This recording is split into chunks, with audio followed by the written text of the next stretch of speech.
Hello and welcome दोस्तों, आप सभी का स्वागत है मेरे यूट्यूब चैनल पर। मैं हूं निदा और मैं आज आप सभी को बताने जा रही हूं जो कि सबसे ज़्यादा क्वेरीज़ हैं, जो क्वेश्चन सभी के मन में होता है। जो लड़कियां, जो लेडीज़ गर्भ धारण करना चाहती हैं यानी कि कंसीव करना चाहती हैं, तो उनके मन में सबसे पहला सवाल यही होता है कि पीरियड्स के कितने दिन बाद गर्भ धारण कर सकते हैं।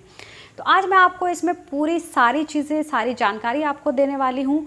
तो वीडियो को स्किप ना करें, आगे तक ज़रूर देखें और चैनल पर पहली बार आए हैं तो सब्सक्राइब करना और लाइक करना ना भूलें। चलिए शुरू करते हैं। देखिए फ्रेंड्स, सबसे पहले आपको अगर कंसीव करना है तो सबसे पहले आपको पता होना ज़रूरी है कि आपकी पीरियड साइकिल कितने दिन की है।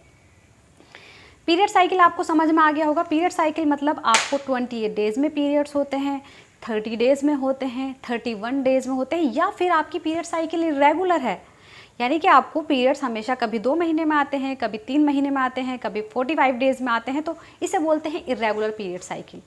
रेगुलर पीरियड साइकिल का मतलब है आपको हमेशा हर महीने 28 डेज़ में, यानी कि जो आपकी डेट है उसी डेट पर आपको पीरियड्स आते हैं, इसको बोलते हैं रेगुलर। और इरेगुलर का मतलब हुआ आपको पीरियड्स जो हैं वो कभी भी टाइम पर नहीं आते हैं, आपकी जो डेट है उस डेट पर नहीं आते हैं, उससे 10 दिन पहले आ जाते हैं, उसके 20 दिन बाद आते हैं, तो ये होता है इरेगुलर। तो ये चीज़ आपको अच्छे से समझ आ गई कि रेगुलर और इरेगुलर में क्या फ़र्क है। अब हम बात करते हैं पीरियड साइकिल की। तो कंसीव करने के लिए सबसे पहला हमें जानना ज़रूरी है कि हमारी पीरियड साइकिल कितने दिन की है। तो हर किसी की पीरियड साइकिल अलग अलग डेज़ की होती है। किसी को 28 डेज़ में आते हैं, किसी को 30 डेज़ में आते हैं, किसी को 32 डेज़ में आते हैं, तो सबकी पीरियड साइकिल अलग अलग है। तो आपको ये चेक करना है कि आपको पीरियड्स कितने दिन में आते हैं, सबसे पहली चीज़। अब दूसरी चीज़ आ जाती है कि मान लीजिए अगर आपको 28 डेज़ में पीरियड्स आ रहे हैं, मान लीजिए आपको अभी इस बार 1 तारीख को हुआ पीरियड्स, नेक्स्ट आपको 28 डेज़ के बाद 28 को आपको पीरियड्स हो गए, तो आपकी 28 डेज़ की पीरियड साइकिल हो गई। अब आपको ये चीज़ समझ आ गई कि पीरियड साइकिल आपने पता कर ली कि आपकी पीरियड कितने दिन में आ रहे हैं।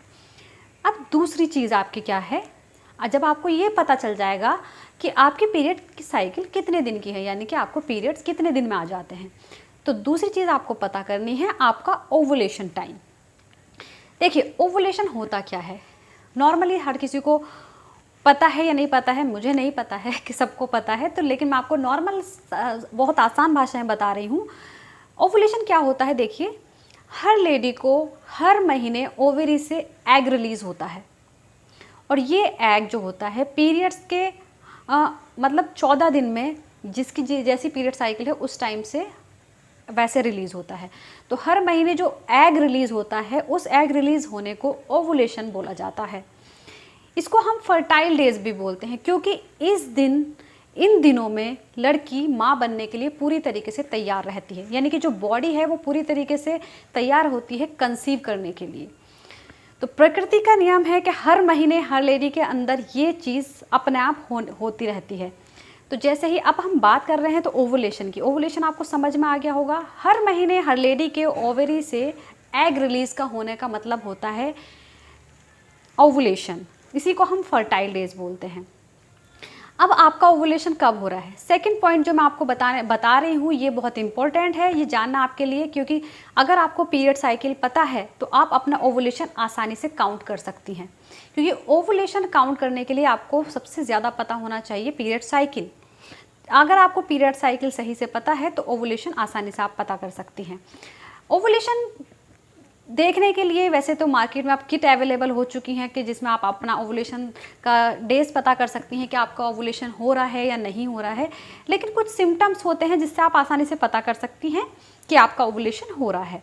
तो मैं आपको वो सिम्टम्स भी बताऊंगी, क्योंकि मैं आज आपको पूरी सारी चीज़ें, अगर आप कंसीव करना चाहती हैं तो इस वीडियो में आपको मैं सारी चीज़ें बताने जा रही हूँ। तो दूसरा जो हमारा होता है ओवुलेशन, तो ओवुलेशन मैंने आपको बता दिया। अब आपको काउंट कैसे करना है, तो मान लीजिए आपकी 28 डेज़ की पीरियड साइकिल है, तो आपका जो ओवुलेशन होगा वो 14th डे पर होगा। अब आपको कैसे पता चलेगा कि आपका 14th डे पर ओवुलेशन है, तो क्या करना है, जब आपके पीरियड स्टार्ट हुए तो पीरियड का जो फर्स्ट डे होता है, यानी कि पहला दिन, उस दिन को आपको फर्स्ट डे काउंट करना है। आपके पीरियड चाहे कितने दिन में ख़त्म हो रहे हैं, 3 दिन में हो रहे हैं, 4 दिन में हो रहे हैं, 5 दिन में हो रहे हैं, उससे मतलब नहीं है। लेकिन जिस दिन स्टार्ट हुआ है वो दिन आपको फर्स्ट डे काउंट करना है, उस दिन से लेकर के आपको 14th डे काउंट करना है। तो जो आपका 14th डे होगा उस दिन आपका ओवुलेशन होता है, यानी कि एग रिलीज़ होता है। और एक चीज़ आपको ध्यान रखनी है, अगर आप कंसीव करना चाहती हैं, जो एग है वो सिर्फ 24 आवर के लिए ही ज़िंदा रहता है, यानी कि 24 घंटे में वो खुद ही डेस्ट्रॉय यानी कि खुद ही ख़त्म हो जाता है। तो सब आपका ओवुलेशन आपको समझ में आ गया है, आपका एग रिलीज़ होना। तो आपको क्या करना है, अगर आप कंसीव करना चाहती हैं, मैं उनके लिए बता रही हूँ। तो जिस दिन आपका एग रिलीज़ होगा, आप मान लीजिए आपका 28 डेज़ की है, तो आपका 14th डे पर एग रिलीज़ होगा। अगर आप कंसीव करना चाहती है तो ओवुलेशन यानी कि अपने फर्टाइल डेज़ में आपको इंटीमेट होना है, यानी कि आप जैसे आपका 14th को आपका हो रहा है एग रिलीज़, तो उससे 2 दिन पहले भी अगर आप इंटीमेट होती हैं, या इसके 2 दिन पहले या 3 दिन पहले इंटीमेट होती हैं, तो आप आसानी से कंसीव कर सकती हैं। ऐसा नहीं है कि आपको उसी दिन आपको इंटरकोर्स करना है, क्योंकि जो स्पर्म होते हैं, स्पर्म की जो लाइफ होती है वो आपकी बॉडी में कम से कम 4 से 5 दिन तक ज़िंदा रह सकते हैं। इसका मतलब ये हुआ कि अगर आप मान लीजिए आपका 14th डे पर ओवुलेशन हो रहा है, उससे 3 दिन पहले भी अगर आपने इंटरकोर्स किया है, इंटीमेट हुई हैं, तो आपके अंदर स्पर्म तो है, आपका एग रिलीज़ होगा, स्पर्म एग मिलेंगे, तो आपका आसानी से आप कंसीव कर सकती हैं। तो ये चीज़ आपको समझ आ गई। जिसकी 28 डेज़ की है उनको 14th डे पर आप ओवुलेशन हो सकता है, तो उन दिनों के आसपास में, यानी कि 14th जो डे आपका बैठ रहा है उससे 3 दिन पहले, उसके 3 दिन बाद आप उन दिनों में आप इंटीमेट होंगी, तो आप आसानी से कंसीव कर सकती हैं। इसके अलावा जिसकी 30 डेज़ की है उसका 16th डे पर ओवुलेशन हो सकता है। जिसकी 32 डेज़ की है उसका 18th डे पर ओवुलेशन होगा। ऐसे ही आप मतलब काउंट कर सकते हैं आसानी से। काउंट करने का मैंने बहुत आसान तरीका आपको बता दिया है। इसके अलावा आपको ओवुलेशन टाइम पर आपको कुछ अपनी बॉडी में चेंजेस दिखाई दे सकते हैं, उससे आप पहचान सकती हैं कि आपका ओवुलेशन स्टार्ट हो गया है। तो जैसे कि पहला सिम्टम अगर मैं बोलूँ, तो सबसे पहला सिम्टम आपको डिस्चार्ज होना शुरू हो जाता है। काफ़ी ज़्यादा आपको ट्रांसपेरेंट वाटरी डिस्चार्ज होता है, जिससे आपको आसानी से पता चल जाएगा कि आपका ओवुलेशन टाइम यानी कि आपके फर्टाइल डेज स्टार्ट हो गए हैं, जिसमें आप आसानी से कंसीव कर सकती हैं। इसके अलावा ब्रेस्ट में थोड़ी टेंडरनेस ये भी आपको फील हो सकता है। इसके अलावा आपका बॉडी टेम्परेचर जो है 1 डिग्री थोड़ा सा बढ़ जाता है, मतलब आपकी बॉडी आपको गर्म फील हो सकती है। तो ये ओवुलेशन टाइम पर आपको हमेशा होता है। किसी को बहुत ज़्यादा सर दर्द भी रह सकता है, उस टाइम पर थोड़ा सर दर्द का हो सकता है ओवुलेशन टाइम पर। तो ये सारे सिम्टम्स, आपको सेक्स डिज़ायर बढ़ जाता है, तो ये सिम्टम्स आपको अपने ओवुलेशन टाइम पर फील होंगे। तो आप आसानी से पहचान सकती हैं कि आप आसानी से कंसीव कर सकती हैं। इन दिनों को हम फर्टाइल डेज भी बोलते हैं। अब बात आ जाती है, ओवुलेशन मैंने आपको बता दिया, तीसरी चीज़ क्या है। 2 चीज़ आपको समझ में आ गई। कंसीव करने के लिए आपका सबसे बेस्ट डे कौन सा होगा, तो जो मैंने आपको बताया 14th डे पर, अगर आप 28 डेज़ की है, 14th डे पर ओवुलेशन हो रहा है, तो 14th डे यानी कि जो आपका बैठ रहा है, तो उससे 2 दिन पहले, और 14, 15, 16 ये 1 वीक आप बीच का ले लीजिए, इसमें आप आसानी से कंसीव कर सकती हैं। सबसे बेस्ट डेज होते हैं ओवुलेशन टाइम। इस टाइम पर यानी कि आप, बोला जाता है बच्चेदानी का मुंह खुलता है, यानी कि आपका एग बिल्कुल रेडी होता है कंसीव करने के लिए। एग निकला होता है और वो सिर्फ 24 घंटे के लिए ज़िंदा रहता है। तो आपको सबसे पहले ये चीज़ें ध्यान रखनी है। ओवुलेशन टाइम आप इन दिनों में आप आसानी से कंसीव कर सकती हैं। अब इसके अलावा अगर बात करें कि कंसीव करने पर आपको क्या क्या लक्षण फील हो सकते हैं, क्या क्या आपको फील हो सकता है, तो जब आप कंसीव करेंगी, हाँ नहीं, इससे पहले मैं आपको एक चीज़ बताना चाहूँगी कि आपने ओवुलेशन हो गया, ओवुलेशन टाइम पे आपने इंटीमेट भी हो गई, अब आपको क्या होगा। देखिए, अगर आपने कंसीव कर लिया होगा, उस टाइम पर आपने कंसीव कर लिया होगा, तो 1 वीक में आपको आपकी बॉडी में कुछ चेंजेस नज़र आने लगेंगे। उससे आप आसानी से पहचान सकती हैं कि आपने कंसीव कर लिया है, आप माँ बनने वाली हैं, या फिर आपको पीरियड्स आएंगे। देखिए, सबसे पहला क्या होता है, आपका इम्प्लांटेशन ब्लीडिंग। क्या होता है, जैसे ही आप कंसीव करती हैं, यानी कि आपका एग और आपके हस्बैंड का स्पर्म्स जब वो मिलते हैं, जा कर के वो कम से कम उनको 1 वीक लगता है। इस प्रोसेस में जब वो आपकी बच्चेदानी के जो मुंह है, उसकी जो दीवार है, उसकी दीवार पर जाकर चिपकता है, उसको बोलते हैं एंडोमेट्रियम वॉल। एंडोमेट्रियम पर जब जाकर वो चिपकता है तो आपको वहाँ पर उसको बोलते हैं इम्प्लांटेशन, यानी कि इम्प्लांट होना, वो वहाँ पर जाकर अपना आगे का प्रोसेस स्टार्ट करेगा।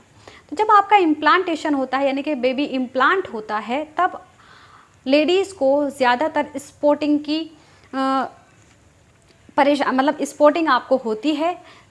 और मैं एक चीज़ बता दूं, हर किसी को स्पॉटिंग नहीं होती है, क्योंकि जैसे ही वो इम्प्लांट करता है तो वो ब्रेक करता है उस लेयर को।